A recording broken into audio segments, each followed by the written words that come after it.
Hello and welcome to the second part of the installation guide for the Automation COE Toolkit. So in the first video, we went over installing in main, our main environment for our main solution. Next, we're going to go over the satellite solutions. Now you'll be putting this into your dev, test, and prod environments. So there's a couple prerequisites for this one. So we're going to need Azure Contributor, and that's going to be used to create a Azure app registration. And that's going to be connecting to Dataverse. And then we're going to need access to Key Vault, because this is actually how we're going to store the secrets and client ID and tenant ID.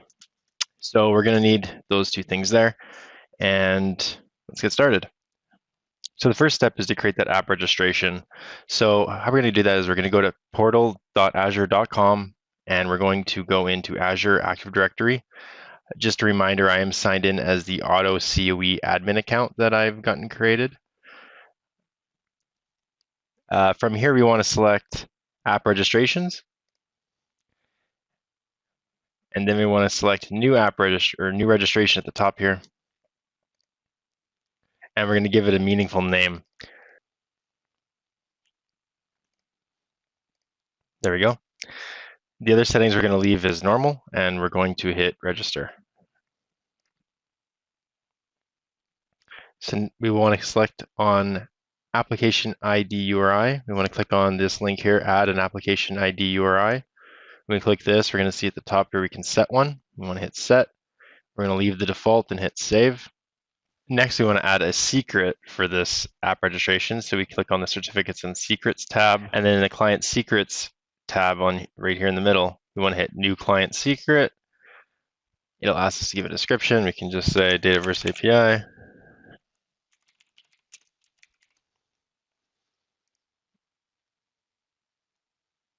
We'll stick with the recommended for now.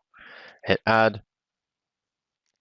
Now it's very important to copy this value down or leave this window open, just because we're not going to be able to see this once we leave and come back. We'll have to create a new secret if we accidentally leave this screen and come back. We'll have to copy this value if we haven't already. So I'm copying this now and just putting it into like a notepad or something just for now until we can get it into Azure Key Vault. Now from here, we want to go back to the Overview tab right here in the app registration. And we want to copy down some of these values up here.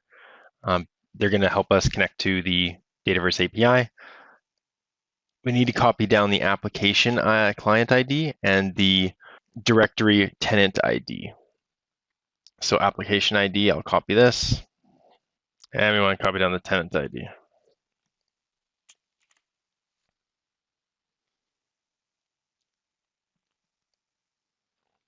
So as we can see, just to showcase, these are my three values here that I'm copied down. This is my secret, this is my app ID or client ID, and my directory/tenant ID. So next we want to go to our Azure Key Vault where we have permissions to put in our secrets.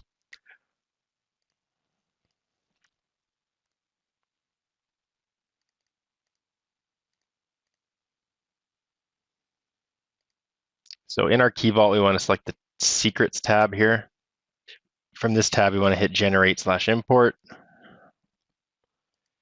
And the name we want to give it. So here's where we're going to paste in our secret.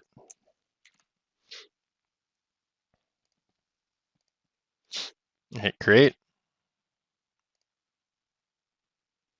Now we want to do the same thing for the other two values. So hit Generate or Import. And basically copy the client ID, hit Create. And the last one is our tenant ID. Copy in that value and hit Create. And that should be our three values here. So as we can see, cube chain, tenant ID, client ID, and our secret. Now we'll also want to copy down the name of the Key Vault that we're using. This will help us when we're importing the satellite environment.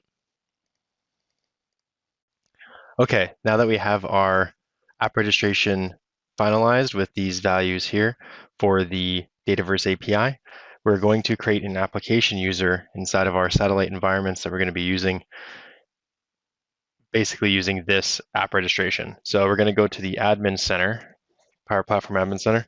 We're going to select our environment. In this case, it's going, I'm only have two environments here. I'm going to do cube chain dev and cube chain prod. So first I'm going to go into cube chain dev. And we want to click settings. And then under users and permissions, there's a tab called application users. We're going to select that. And we're going to hit new app user up here. And then in here, we're going to select our business unit. If you have more than one, select one of those. And then we're going to hit add an app. Now this is all of our app registrations we have access to in Azure. And we're going to have to use the one that we made, which I named it Cube Chain Auto COE Dataverse. So I select this and I hit add. And then the security roles, we're going to give this system administrator. And we're going to hit create. Awesome. Now we have our application user created. And we're going to do the same thing for our other environment.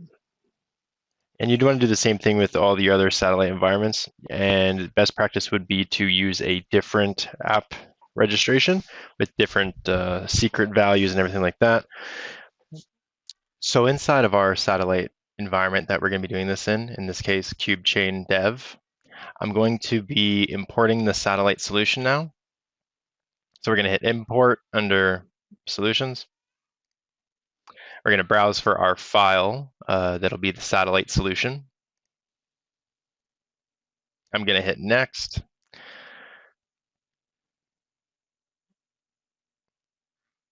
Hit next again. And here's where we're going to want to put all of our connection references in here. Now, I'm using the automation COE account that I created from the prerequisites. And for every single one of these connections, I am using that account. So be aware of that. If you want to have emails being sent from a different account, do that here. But in my case, I'm just having it all the automation COE admin account, and it'll work just fine. After we create all these connection references here, we're going to hit next, and that's going to bring us to the environment variables section. And that section has a lot of environment variables, and getting the values can be somewhat confusing. So there's going to be a separate video that focuses just on the environment variables, which you should go watch next, and that'll help you get every single value that you need to get this working. Check out the next video for the environment variables. I'll see you there.